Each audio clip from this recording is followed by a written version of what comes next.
I told you about 3 times that won't fuck with me, right? Umbrella. I'ma run it up and up and up. I'ma run it up and up and up. I'ma run it up and up and up.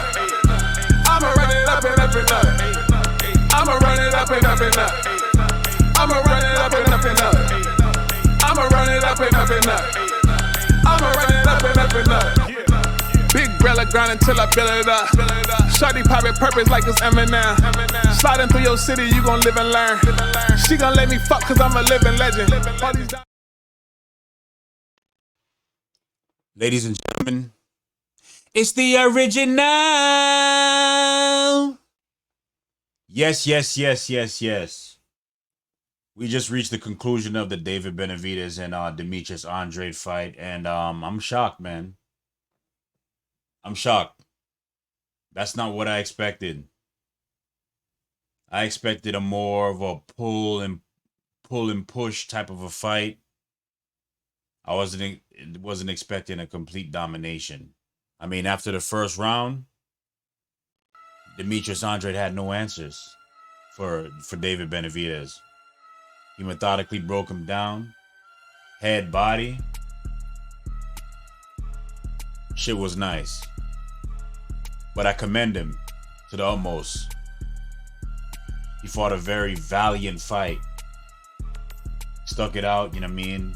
He didn't run, he didn't try to hide.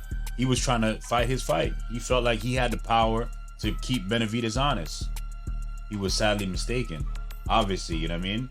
But hey, don't put your head down, man. Keep your head high, bro. You fought valiant, man. You had a game plan. You tried to hurt him to the body, you tried to hurt him to the head, but he was walking through your shots. It ain't shit you can do about that when a motherfucker walking through your shots. Kind of like the same thing that happened with Matias and Ergashev. Matias let him get in his comfort zone, felt his power, like he said, let him throw his shots, and he just started walking him down after the second round. So let's talk about this fight a little bit more. You know what I mean? I like my position in the fight. The only bet I had for the entire night was the Benavidez victory. I felt like that was the only lock. 100% lock. I mean, I felt strongly about Charlo. You could see from my earlier video that I did with my co-host Los, who couldn't make it right now. He's out for the count. Kind of a late night, man. You know these pay-per-views end late, man. You gotta be in it to win it, man. To stay strong and make it through the end of these shits, bro. But you know, I'm here, so I'm gonna chop it up with y'all. You know what I mean? I ain't gonna leave y'all hanging. Said I was gonna be back, trying to be consistent, so I'm here, baby. But like I said, the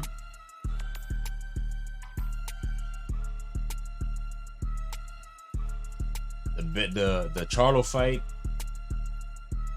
I mean, I didn't know what to expect from Charlo. 2-year layoff. Last fight you had, you didn't even look that impressive. Yeah, I mean, you fought a smaller guy coming up, you know what I'm saying?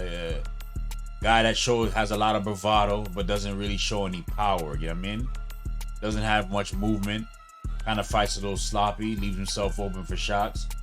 That was Jose Benavidez, you know what I mean? In a nutshell. And I didn't know what to expect from Charlo after that long layoff. Last fight wasn't looking too well. Mental breakdowns and all that shit, getting slapped in public. You know what I mean? So, didn't want to touch that fight in terms of betting, but I felt like that's the way it was supposed to go. All because I just said to myself, take a look at this. Just think about it for a second. Can Danny Garcia beat Jermall Charlo in a fight? I don't think so. And Danny Garcia was able to handle Jose Benavidez. So, that's how I was kind of like, you know what I mean, surmising that one. But, fight before that, the Subriel Matias, man, we got to put some, hey, listen. Benavidez, Subriel Matias, David Benavidez and Subriel Matias.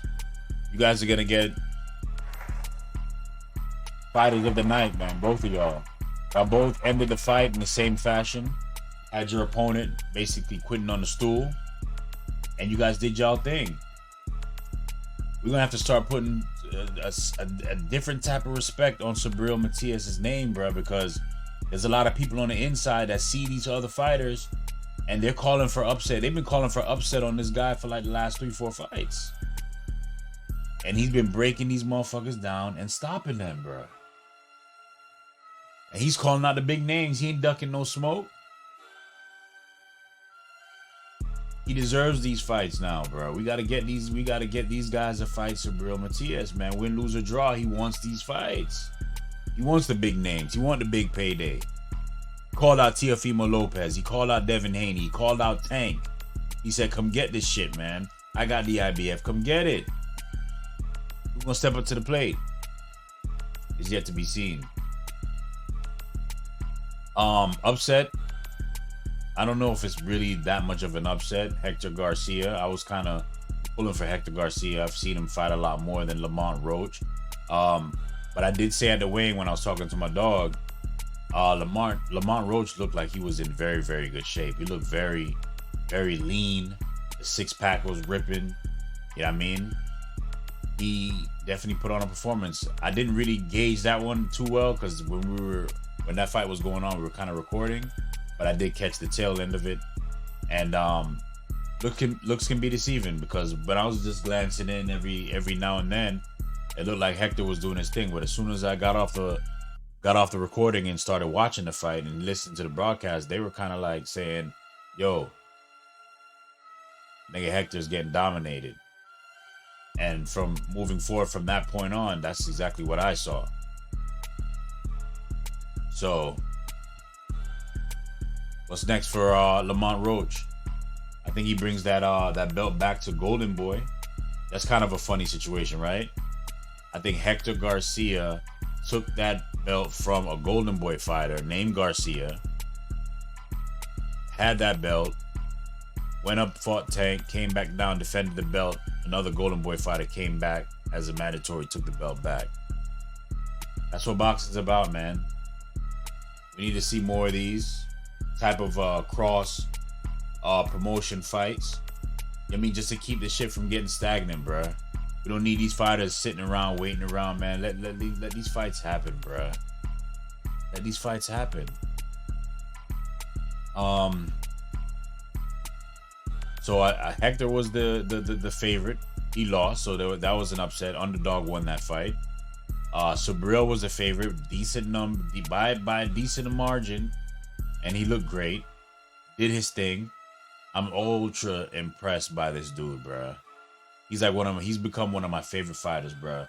And he is a fighter that has done the unthinkable, you know what I mean? Collected a body in the ring. I wouldn't say collect, but you know what I'm saying? Has a body in the ring. And he doesn't apologize for it. He was asked a question about it a couple fights back. Maybe his handlers told him, hey, chill on your stance on that, man. You gotta have a little bit more compassion when it comes to talking about these type of incidents. And he said, it's my job, man. I go in there to hurt. Sometimes people fall. That's my job, is to hurt and make you fall. He didn't feel no remorse when he made that comment. And hey, I guess you have to have that type of mentality, especially when you fight the way he fights, when he's trying to break you down. It was kind of interesting how Ergashev, at the end of the fight after he quit on his stool, for whatever reason, you know what I mean? We don't know the exact reason yet. I'm going to look at the post-fights a little bit later once I get acclimated and get in my bed. But it's kind of interesting because he was talking mad shit. He was very, very boisterous at the weigh-in, talking greasy, talking about how he's gonna dominate, dude. And it was none of that. You know what I'm saying? So when Subriel won the fight, and then he was trying to celebrate, you know what I mean? He's trying to do his little walk that he does, his victory walk. Ergashev was trying to direct him, yo, don't do that shit in front of me, my nigga. Go in that direction. Go in that direction. Don't come on this side. Go in that direction. And he wasn't having it. I found that a little funny. That Ergashev was very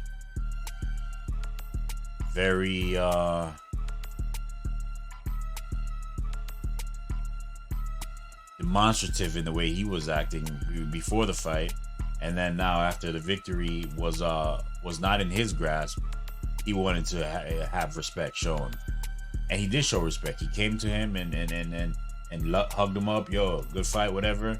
Now it's time for me to do my thing. Go, yeah, not in front of me. Come on, bruh. Come on, bro. You quit on your stool, bruh. That ain't how you go about that shit, man. I can see if you went down and you got knocked out or whatever, and you put up, yeah, you was looking real good until them shots started getting rained on you. And that's interesting too with Subriel Matias, right? Because his last fight against Ponce, right? It was looking kind of like the same. The guy started off strong. He was collecting data. I think Ponce even had a little bit more of more success than Ergashev.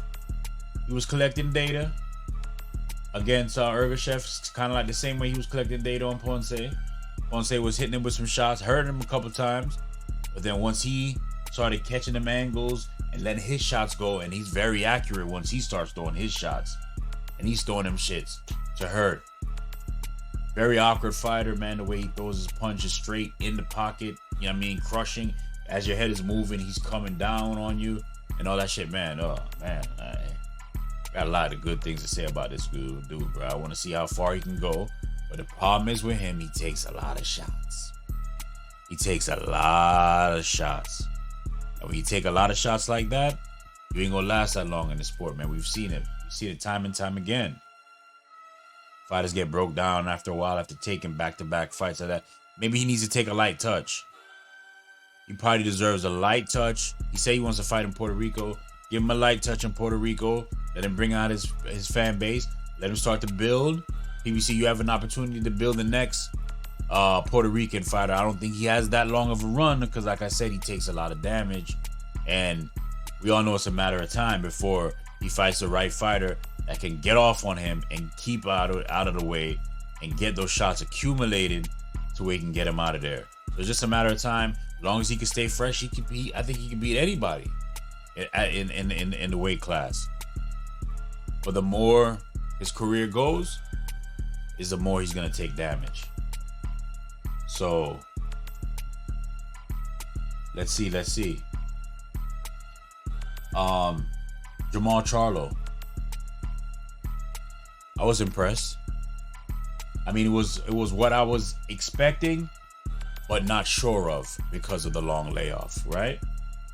So I will say he was able to stay in the game, keep his mental focus, and he was able to dish out punishment. He took a lot of shots, took a lot of damage, but from a puncher that wasn't really known as a puncher, wasn't really hitting hard, he was able to shrug them off. But he did take a lot of shots, so he's gonna have to work on some things. I mean, get his reflexes back, get his timing back. Like he said, the long layoff, you know what I mean? He said, don't judge me on this, don't grade this. Give me an opportunity to come back, and I'm gonna impress you all. Very, very good night of boxing, man. Katie Taylor upset Chantel Cameron earlier in the day. I saw a couple of the scraps when I got off work. Bunch of fighters I don't know from the UK, you know what I mean? But I'm shocked that the fight was in Ireland. I'm shocked that Katie Taylor won that fight. I thought Chantel Cameron, being the undisputed fighter in the higher weight class, was going to do exactly what she did, because I picked Chantel Cameron in the last fight. I felt like what she did to forgot her name, McCaskill. What she did to McCaskill in that fight, when McCaskill went down in weight to try to get her belt, was impressive. And McCaskill, I don't really think the too much of her. You know what I mean? I don't like her wild style. She doesn't have real fundamentals. You know what I mean? She doesn't throw straight punches, a lot of wailing shots, right? So Chantel Cameron said, hey, listen, I gave you an opportunity at my belts at Undisputed. I want to come up and take yours. Crickets. No response. No accepted challenge. She ducked the smoke. You know what I mean? Went and fought Katie Taylor. Dominated Katie Taylor. Looked really good in her last fight. Came out here. I don't know. You popping too much champagne or something? You didn't think she was going to come back strong? She came back strong. But I'm gonna have to watch that fight in its entirety. I mean, based on her demeanor and her body language, it didn't look like she had too much of a quarrel about that fight.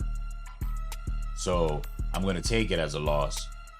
I mean, without fully watching the entire fight, I'm gonna take it that's exactly what transpired. But like I said, I'm gonna watch it in full, score it, and then you know what I mean. Okay, you know what I mean. We're gonna talk about it again. We always do. Old fights always come back in these conversations moving forward because there's a lot of moving pieces in the sport of boxing. A lot of shit to compare. It is what it is. So I'm about to close out. You know what I mean? I'm gonna let my dog rock. My boy Umbrella.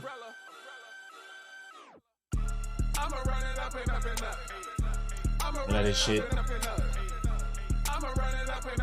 It's one of my good friends, you know what I'm saying? Umbrella, check his music out. Any streaming service you can find it. He's blessed the guy with one of his biggest songs used freely on this platform. So this is the anthem.